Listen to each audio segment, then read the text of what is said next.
Good evening, sir. What's that? Nine. 9 to go. 9 to go. Nine cup finals to You go. can count it on your hands. Yeah, it's down to single. I did make that a kind of recognition that it's down to single digits now. 9 to go. Scary. How are we feeling? All right. I mean, it just is what it is. It's good. I don't really know how to feel. When the way they started on Saturday against Leeds yesterday was a little bit nervy. Yeah. But second half just clicked into gear, and I don't know what I was worried about. Yeah, well, it was funny, wasn't it? Because people asked me who didn't know anything about the game how it transpired, just could see a scoreline, and they said, "So what was that like?" And I said, "Well, actually, it was a routine home victory from 30 minutes onwards, but the first 30 minutes was anything but a routine home win. Was it Ramsdale had 4 saves to make before we scored. So we could have gone down, but that same happened against Palace as well. Didn't Zaha hit the post when scores were 0-0? So it's destiny. There's lots of information flying about the fact that although our home record is good in terms of victories and not losing, actually we are conceding a lot of chances, or certainly more chances and more goals at home. So there's something in, are we approaching the games differently? We're a little bit more cavalier because we're at home, but it also leaves us a little bit more vulnerable as well. And so far, touch wood, it hasn't. Well, I think you've got to led us to come unstuck. Yeah, there are goals in the team. That's no matter how all over the place. No matter how porous we are at the back, anyone at any point can score a goal. It's. Look, Saka's on the bench. Martinelli has a relatively quiet game by his standards. A great assist for White, and then Trossard and Jesus are the two sort of standout attackers. So well, Jesus he's on 7 goals. We could have 4 players on double figures for goals, and we have had that before. Someone Albino tweeted a stat on that. It was Cazorla and Fabregas and whoever, Giroud and Jesus has missed 3 months, 4 months? 4 months, yeah. That's crazy. And he didn't score in 7 games prior to the World Cup. He doesn't score enough. That's what people were saying, wasn't it? It was just the timing was interesting as well because just going back to our predictions from the last game about where we thought Man City and Arsenal would drop points in the remaining fixtures. You didn't. You said City would beat Liverpool, and they did. I said City and Liverpool would draw, so I'm in trouble already. And that was a pretty emphatic 4-1 home win again. I hope that's the Liverpool that turns up on Sunday against us.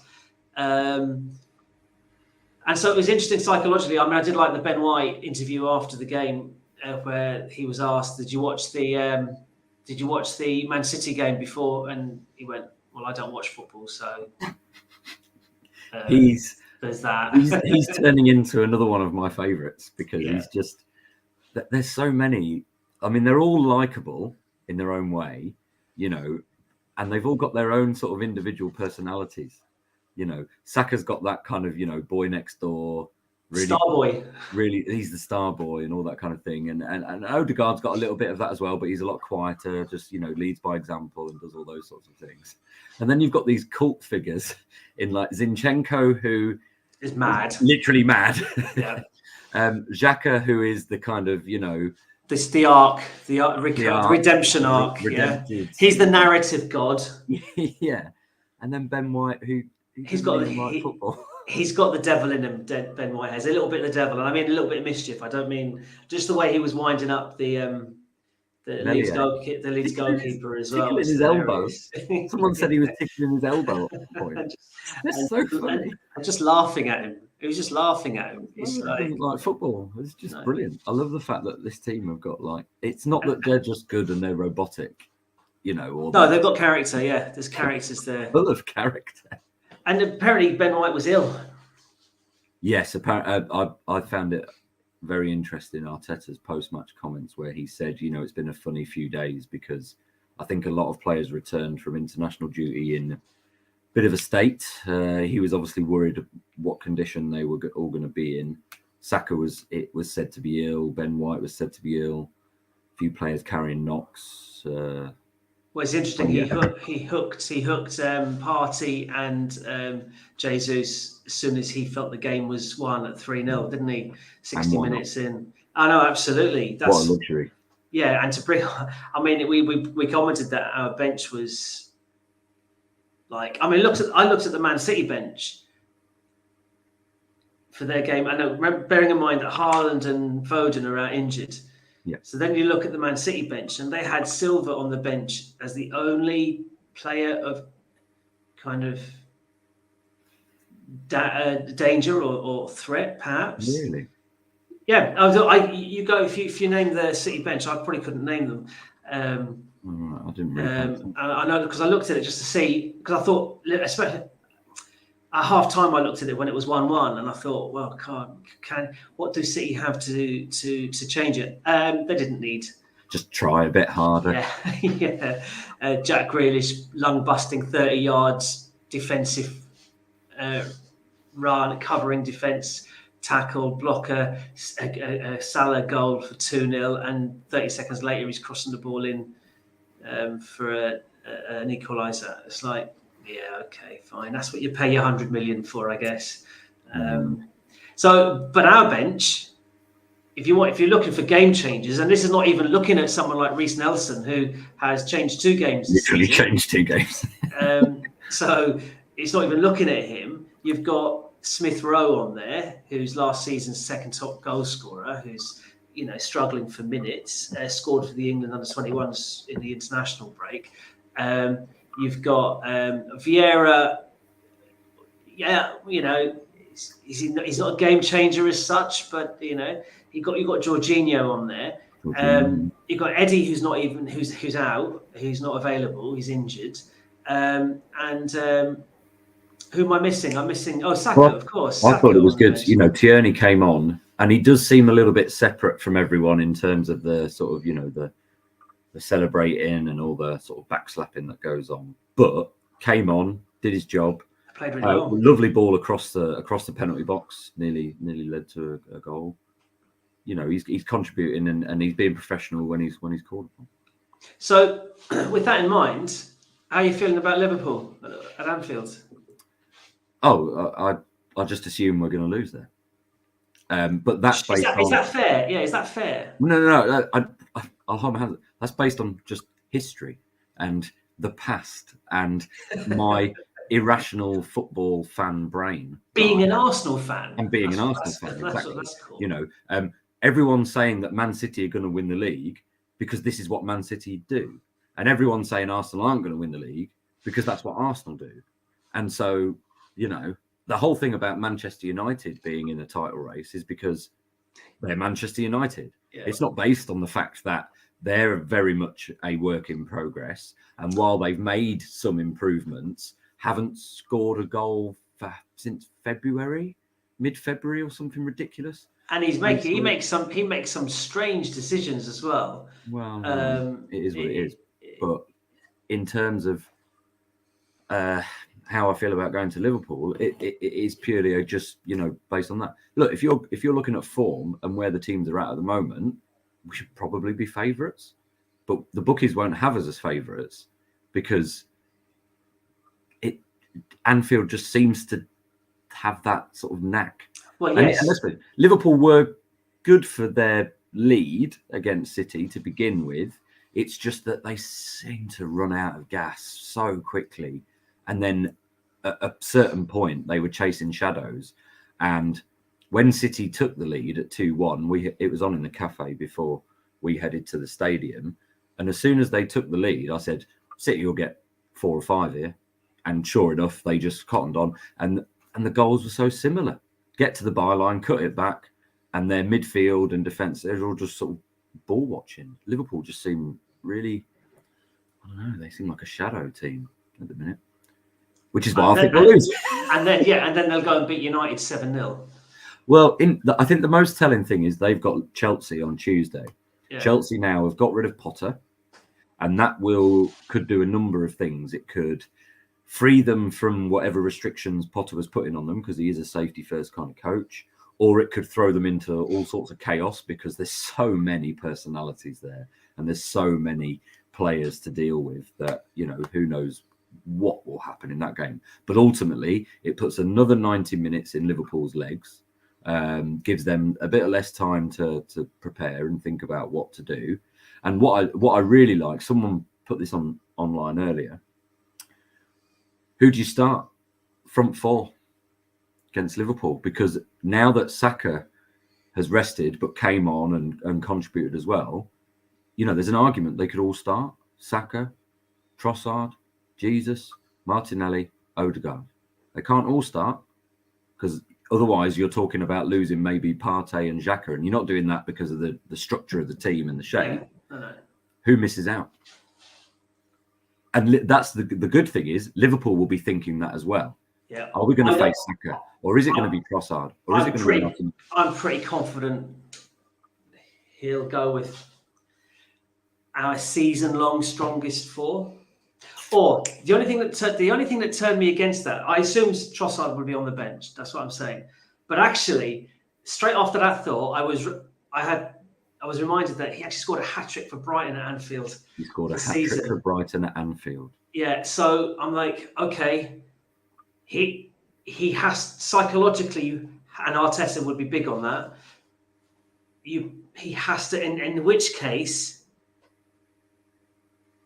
I don't know. I think Jesus is on the bench, but then he's just got his first goal back from open play, and he was brilliant against. He was everywhere again. Like, he was doing that last ditch tackle down in the left back position at one point. Saka starts. That's unless he's not well, unless that's there. And so then you're thinking, well, Martinelli is probably, but then Martinelli's game is really enhanced when Jesus plays, because and Trossard when Trossard plays in the Jesus position. Yeah. So what a lovely decision to have. But I, you know, in terms of approaching Anfield, Liverpool will be wondering that as well. You know, how do they contain, especially given their defensive woes, that they don't look as solid as they have in the past. You know, their midfield, everyone's talking about how it's aging and it's slow and it's blah, blah, blah. Everyone's talking about how the defence is a bit, you know, lapsing in concentration. And that Man United game where they beat United 7-0, United should have been ahead in that game. I watched the whole game, and first half was fairly even. It was 1-0 at half time, I think, wasn't it? I think that was it. And yes, the goal was scored like a minute before half time, and it completely changed. And then the second goal was scored like a minute after half time or something like that. It was that close, and that's it. And United then lost the composure and went to pieces.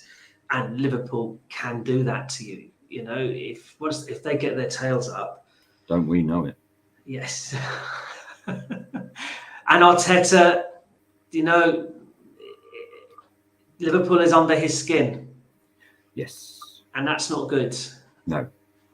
And his tete-a-tete with Klopp last season fired up the crowd, and we lost the game because we weren't losing at the time. And you know, blaring out "You'll never walk alone" on the London Colney training ground pitch is maybe not one of his. Was slightly more like one of his David Brent moves. Better or worse than the light bulb? Well, yeah. Okay. Yeah. One thing that might be a factor then is the thing that I noticed. We've talked about the decision of who to play from an attacking point of view. Like you said, Jesus was everywhere. Tracking back, picking up the ball, popping up on the wings. Everywhere. One thing I noticed about Trossard, because he played in Saka's position, and he did the only thing. Look, going forward is an interesting one, because what it made me appreciate with Saka is that Saka almost makes time stand still. The ball finds him, and it's like he pauses or he slows it down, and then he dictates the way the game is played at his pace. And that can do one of two things. It can either bring in White, who overlaps, and then, he either uses White or he uses White as a decoy to come inside, and that's great. Whereas Trossard, I feel like when he's a bit more sort of proactive, if there's momentum in going forward, Trossard will try and keep that going, so he might play a risky pass that, it might not find its target or whatever. So he's a little bit busier in that sense. But the thing that really impressed me about Trossard was defending back and diagonally. He cut out the ball 3 or 4 times. His best work in the first half was defensive. Yeah. So Leeds were having the ball, they were sort of trying to assert themselves, higher up the pitch. And Trossard would just fly in and cut the ball out and then pick it up. And then we would reset and could start a counter-attack from there. You wonder if that will play into Arteta's mind. Not so much what we do with the ball going forward, because you could play any combination of those players we talked about and be more than happy. But maybe it's what they do without that ball. Maybe it's what they do in terms of recovery. Because Liverpool, a lot of Liverpool's goals recently have been kind of undertaken in a very quick counter-attack fashion. Yeah, the transition goal. The transition goal is what you talk about all the time. So it might be about who's best equipped or which combination is best equipped to deal with that. Because we do take risks. We play with a high line. And we play with a high line that currently is playing with the Bolton Baresi in Rob Holding as the kind of, deep lying defender. And we know what happens when he can be caught out with pace, a la Son last season at the Spurs stadium. And Salah has pace. Oh, doesn't he just? Interestingly, they didn't start with Darwin Núñez against City. And if you're looking for a team that sets out like Man City, it would be Arsenal for obvious reasons. Yeah. Especially a City team without Haaland in it, where there's that fluidity across the front three or four. So it depends on how Jesus has reacted to his 60 minutes. That's his longest stretch. He had a half before, didn't he? Depends on how he's if there's a sickness bug in the camp. I would be really hopeful that Saliba starts. This is one of the games they'll inject the hell out of his back and he starts. I do love Rob Holding, but I want Saliba and Gabriel together at the back against Liverpool and against Man City and against Newcastle and against Chelsea. The other games, yeah, sure. But those games, them two, if at all possible, have to start. Same with Thomas Partey. It's like I'm waiting for the news to break at some point between now and kickoff time that Partey is out or Ødegaard is out or something to go wrong. But again, that's we've had our fair share of injuries this season, but I still think our squad's not big enough, obviously, but it's big enough to play 9 league games in 2 months. You would hope. We've obviously lost Tomiyasu and El Neni for the season as squad players, but we've got Jorginho to come in ahead of El Neni. But yeah, it's a lot. What was it? You sent me the link to, and I read it. Was it the coping mechanisms for the Arsenal fan? Oh, by Nick Miller. That's a great article, yeah. And it is this. We're in this interminable gap between matches where time just seems to slow right down, and it's like, what? It's another week till we play, but we played about 4 weeks ago. No, it was yesterday. Oh, damn it! Yeah. So obviously, I did watch the Newcastle United game today because that was fun to see, and I was pleased that Newcastle battered them, and I was watching it thinking, oh crap, we've got to go there. But Luke Shaw, I didn't hear it, but someone kind of quoted his post-match interview, and he said Newcastle deserved to win on passion, and they deserved to win. He wasn't complaining about the result at all. He said they deserved to win on passion, on desire, on chances, he said, but not on quality. Right. So it's an interesting one, and if you look at name for name the Newcastle team, and you're thinking, yeah, well, they got Langstaff in there, they got Murphy there, they got Willock there. Willock, goal scorer. Almiron not available. It's like that Bruno Guimaraes, or however I pronounce his name. He is very, very good player. He is very good, and so is Trippier. I think Trippier is quality as well. Yeah, Trippier played really well. Dan Burn played really well. It was really funny watching Dan Burn and Anthony go up against each other. There's a good foot difference between them, and Anthony once again did absolutely nothing of any note at all. Yes, in the game, apart from just him and the Manchester United Bruno just looking offended at most things that happens. I think it is it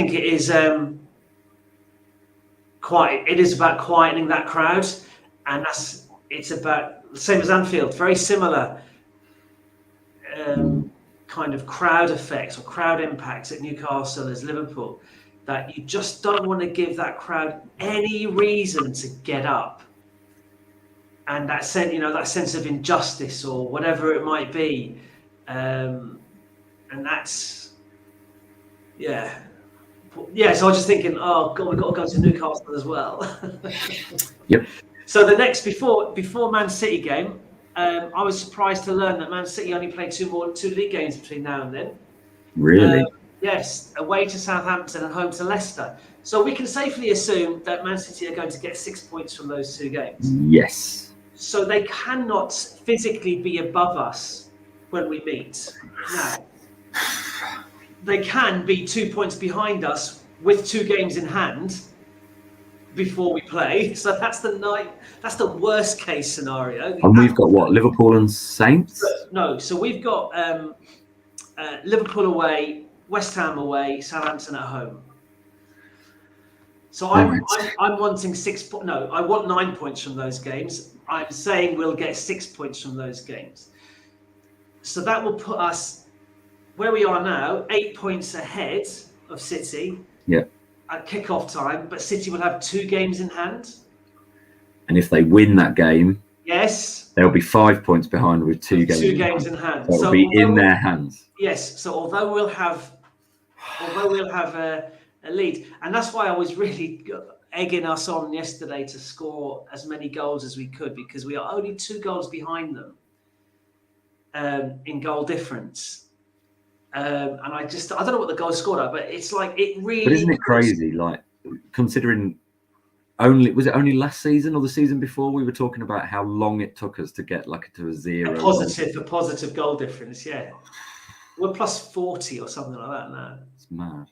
And it is, yeah, absolutely. Well, last season it was lack of goals that cost us. Yeah. Ultimately. So it could come down to goal difference. So they can't. So I was pleased that they cannot physically be ahead of us. Yeah. Going into the game. However, there is a scenario, even if we win our 2 games. So basically, Man City game for us is a do not lose. Yeah. If we avoid defeat in that game, but then I just every game's so important. Every game is so important. But you reverse back. You rewind back to the Man City game at the Emirates, and we lost that game. We lost that game 3-1. And then the next game, well, we've gone on a 10-game winning run. Well, seven. Seven game winning Yeah. run. So and they drew their next game away at Forest. At Forest, yeah, absolutely. And that gave us back the 2 points that the VAR stole off us again. So it's going to come back to the Brentford goal that should never have stood, isn't it? Well, but our 7-game run is phenomenal. In 6 of those 7 games, we've scored 3 goals or more. It's only, was it Leicester away we won 1-0? That was the only one.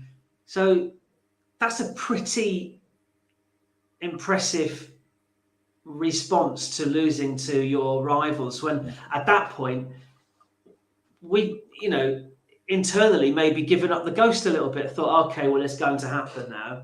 Man City, that's it. They've got their nose, because they went above us at that point, didn't they? Did they go above us at that point? Yes, they did, yeah. But we had games in hand. We had games in hand at that point, yeah. So,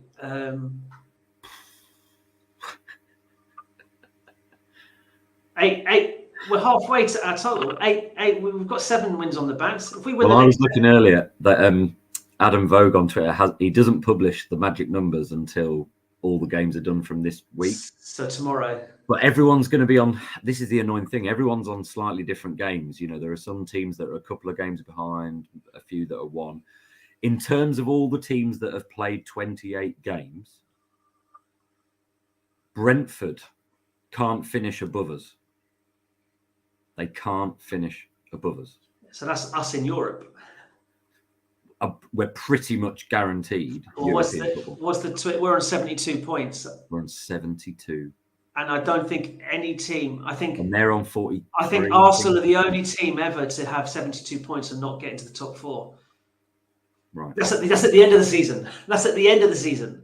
Yes, and we've got 9 games to go. We've got 9 games to go. So I think only, I'm going to say 3 games. I think 3 wins, and top 4 is probably done. Yeah. Well, if we did win those 3, if they were the next 3, that'd be very nice. And that would probably be St. Totteringham's Day as well. Yeah, it's an interesting one because it is teams like Spurs, United, Liverpool. Brighton have games in hand. Brighton have got a couple of games in hand as well. Yeah, so it's those teams that are still needing to be kept an eye on. But they're also teams, Brighton have got to play Man City. They'll all have to face each other at the odd time. Yeah, they all can't win all their games. It'd be surprising if they did. So yes, but they can't because they play each other. So which makes it all the more nerve-wracking for us. I've got to watch Liverpool next week because it's Easter Sunday and I'm not going to the game with my in-laws. My little nephew's going to be there, and I've already been told by my in-laws that I'm not allowed to swear. So I said, okay, what I'll do then, if for every swear that crosses my lips, I will give my nephew £1, because my tightness will trump, any, you think? Problems. I mean, there might be the odd severe one that might creep across. All depends on the context of the game.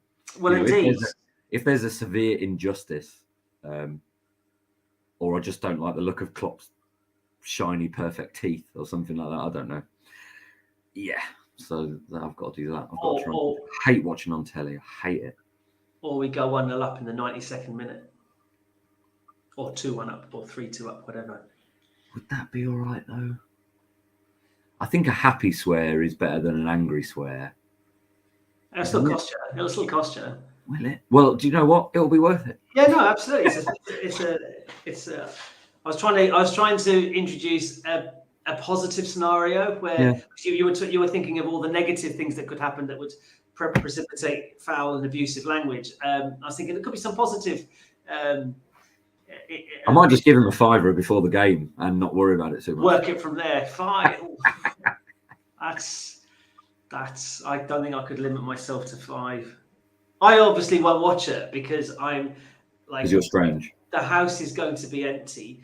I will start watching it, and I'll probably get to about a minute, and I will be in bits. I'll be pacing. I don't know what I'll be doing. it's because my in-laws, in their infinite wisdom, decided to postpone Easter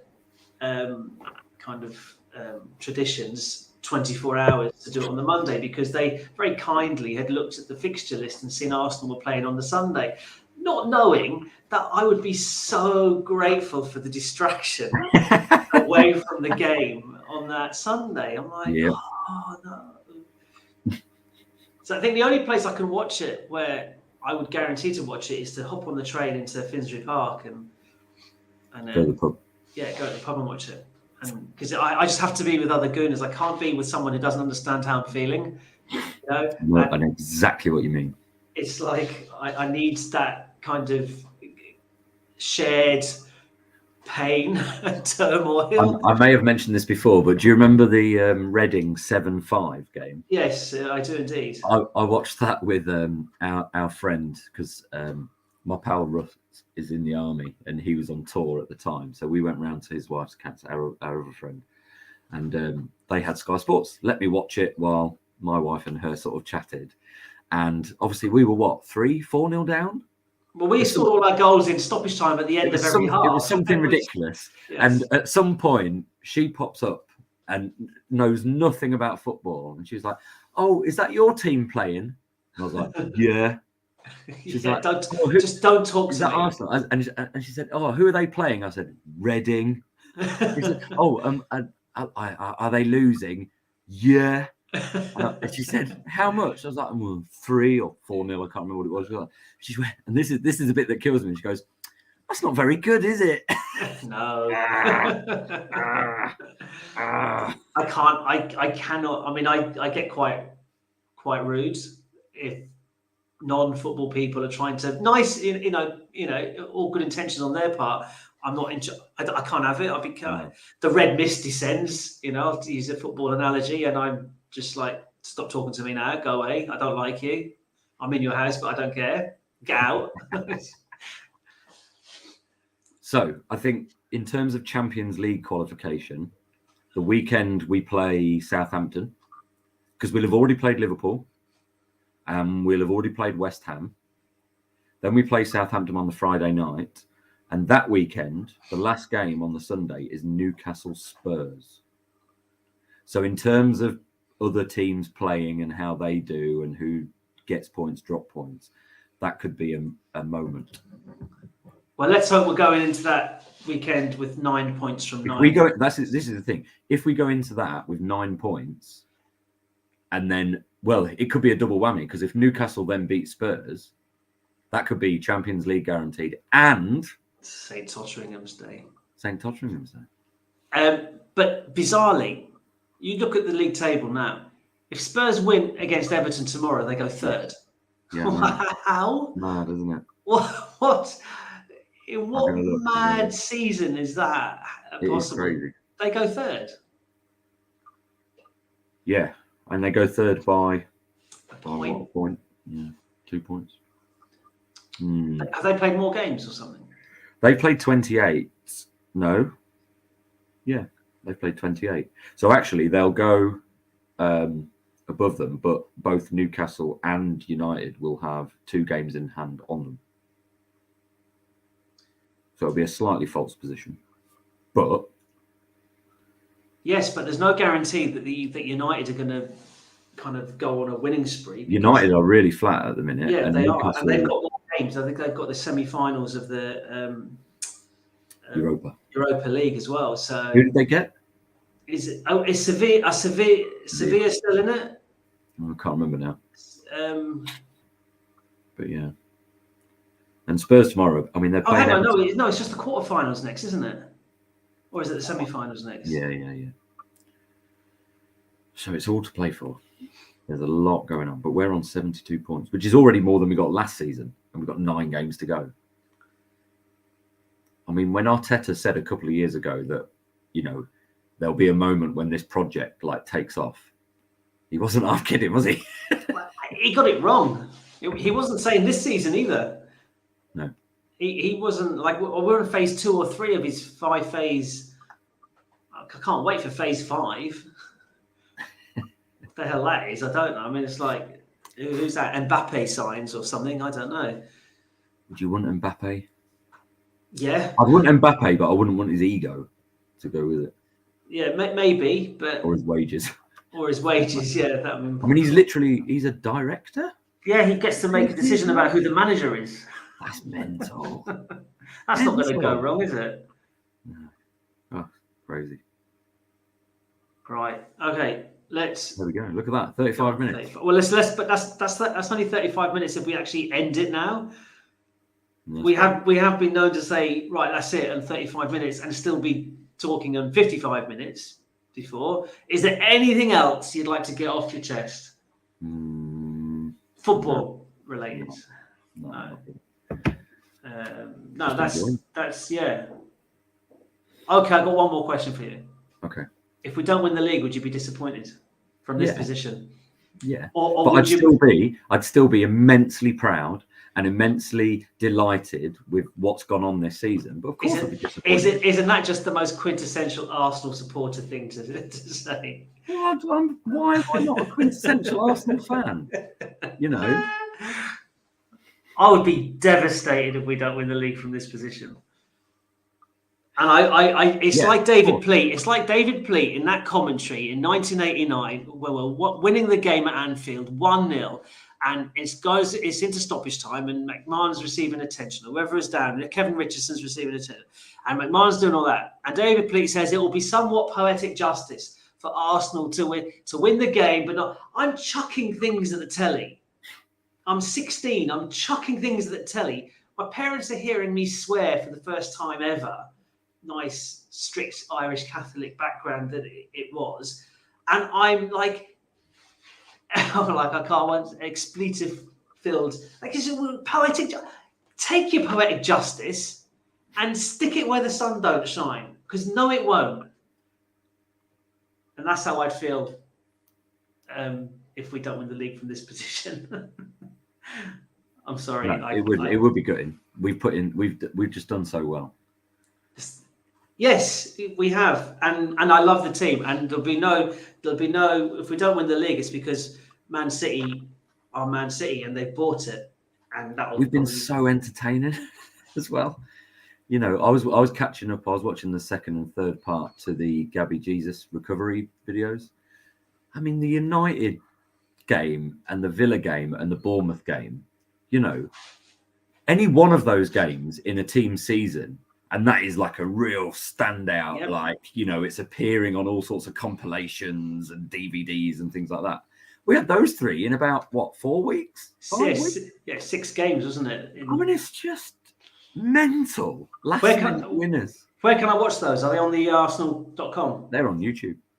Right, okay. There's one about Balogun's time on loan at Stade Riem as well, which I haven't watched yet, but I'll probably check out just because I'm trying to consume everything that I can this season and drink it in while it's still there. I mean, this team No, I'm not going to say that. They're really young. This is the beginning. They're really young, and there could be even better things to come. Yes. That's the nicest way I can put that without feeling like I'm jinxing. We're going to win the league for the next 5 seasons. That's what you're saying. I don't think we are. That's what I've heard. There's the other thing as well. Guardiola has created such a level, and so has Man City's cooking of the books and cheating and all those sorts of things as well. That they've created such a level that, you know, we have to paddle furiously like some kind of insane duck just to keep pace with their, you know, delicate swan who glides across the kind of water.